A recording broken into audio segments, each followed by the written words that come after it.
Welcome back to the Esports Club. We're back on track with another episode of the ACT Fibernet Gaming Weekly, your one-stop shop for all things gaming and esports in India. We've got a lot of exciting stuff, so let's get straight to it. Indian esports just can't seem to catch a break when it comes to hacking and controversies. The latest of all prey to this is of course Garena Free Fire. Garena has been stepping up its game recently with the presence of Free Fire in the esports world, with official scrim matches for top tier teams and organizations like Entity Gaming and Global Esports both acquiring new rosters. Unfortunately, it's not all sunshine and rainbows, as with Garena's increased efforts in the anti-hacking space with a new anti-cheat and more scrutiny, there seems to be a lot of top tier players who've come under the radar. The biggest names are Ashwatma from Entity Gaming and Zach from TSG Army. Both players have actually been banned for 1 year from official Free Fire esports, and their organizations have been disqualified and have had to forfeit their prize money from the recent events.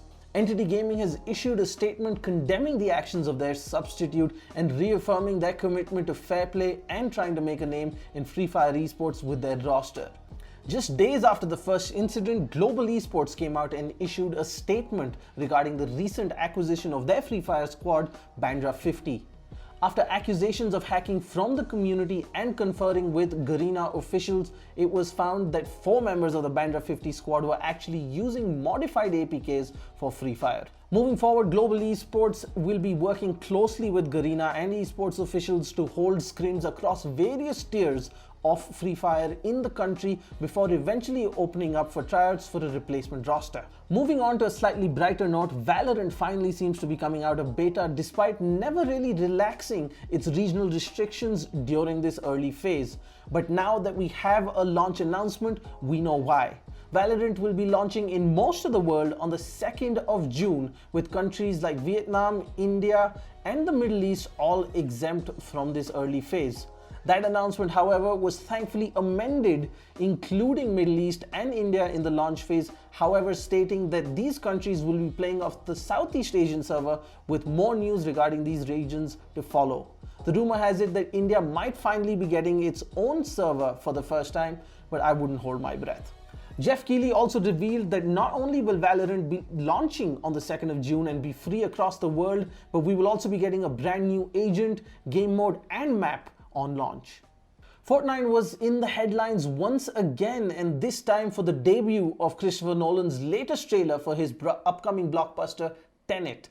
Not only was the event showcased in Fortnite, but Jeff Keighley also interviewed the star of the show, John David Washington, and revealed that later this summer, Christopher Nolan will be holding an exclusive screening of one of his hits in Fortnite for fans across the world.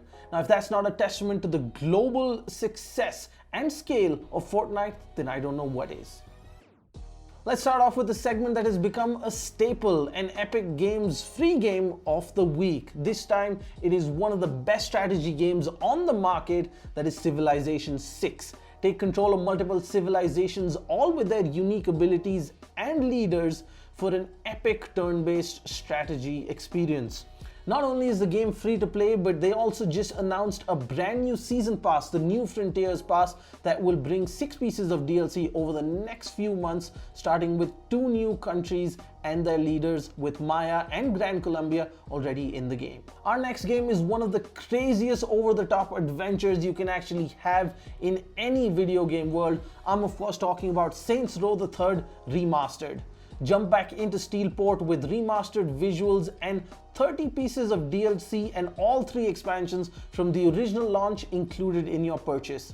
This is bound to be one of the craziest rides in all of video games, as you take a tank skydiving, call in satellite missile strikes, and go on a one-man rampage across the city as you work with the 3rd Street Saints. Next up is a great looking indie title made right in our backyard, brought to our attention by the good folks over at the Mako Reactor.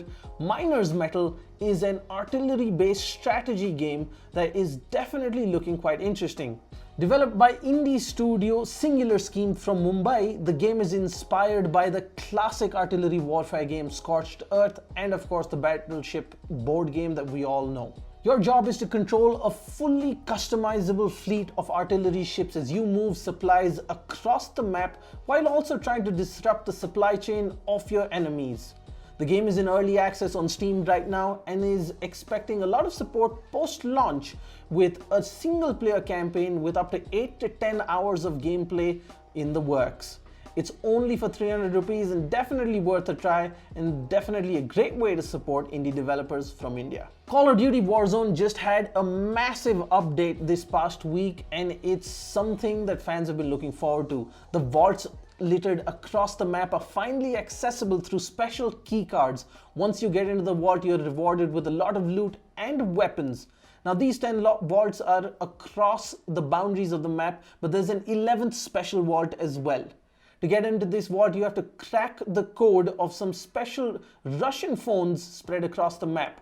Once you get a hold of these, it starts a mission where you must decode the password, and once you do that, you can gain access to the 11th bunker. Not only do you get extra loot, but you also get a blueprint for a special SMG which is automatically credited to your account. There's also an Easter egg showcasing a nuclear warhead inside one of these bunkers, but that's where it all ends. It seems the living world story of Call of Duty Warzone is shaping up quite well, and I can't wait to see what the next update offers. Now all of this is easily a few hundred GB of games and updates to download in 1 week, and you're obviously wondering how the hell I'm going to get through it. That's where ACT Fibernet comes in. With the ACT Fibernet Gaming Pack, not only do you get extra FUP every single month, but you also get an industry first speed boost on demand up to 300 Mbps if your hardware and area support it. Head on over to actcorp.in/gaming, sign in with your ACT user ID, and you can get started with the brand new ACT Gaming Packs. That's it for this week of the ACT Fibernet Gaming Weekly, folks. What did you think of it? Did you like the games we showcased? Did you think we covered the news well? We'd love to hear from you in the comments below. We'll be back same time, same place next week, so don't forget to like and subscribe and follow us on Facebook and Instagram for daily updates. My name is Captain Arya, and I'll see you around.